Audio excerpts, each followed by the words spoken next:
Good morning everyone. I am Unmi Sakya from PMC Jaipur Higher Secondary School. Along with my teammates, we present a brief overview of our project, that is solar powered light system integrated with an infrared wavelength emitter for pest control applications.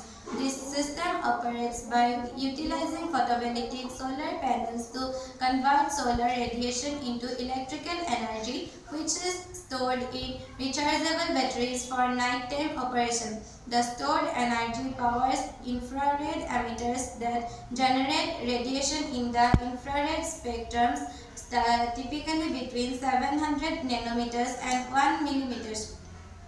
Infrared emitters serve dual functions. They can be used to detect, attract, or repel pests depending on the target species and wavelength range.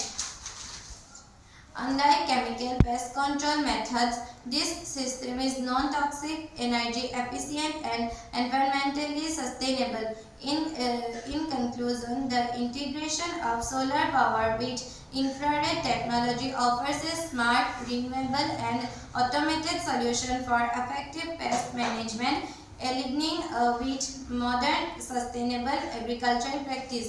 আমি এনেকুৱা এটা idea লৈছোঁ য'ত আমাৰ খেতিপথাৰত solar panel লগাই আমাৰ দিনত সৌৰশক্তি সংৰক্ষণ কৰি ৰাতি আমাৰ সেই সৌৰশক্তিৰ সহায়ত লাইটো জ্বলিব পাৰে আৰু ইনফ্ৰাৰেড ৱেভলেংথ এমিটাৰৰ সহায়ত আমাৰ শস্য অনিষ্টকাৰী কীট-পতংগসমূহ নাশ কৰিব পাৰে। ফলত আমাৰ এই ব্যৱস্থাৰ দ্বাৰা আমাৰ বিদ্যুৎ শক্তি আমাৰ খৰচ কম হৈছে আৰু কীট-পতংগসমূহ নাশ হৈ পেলাই আমাৰ ফচলসমূহ সংৰক্ষিত হৈছে। ধন্যবাদ।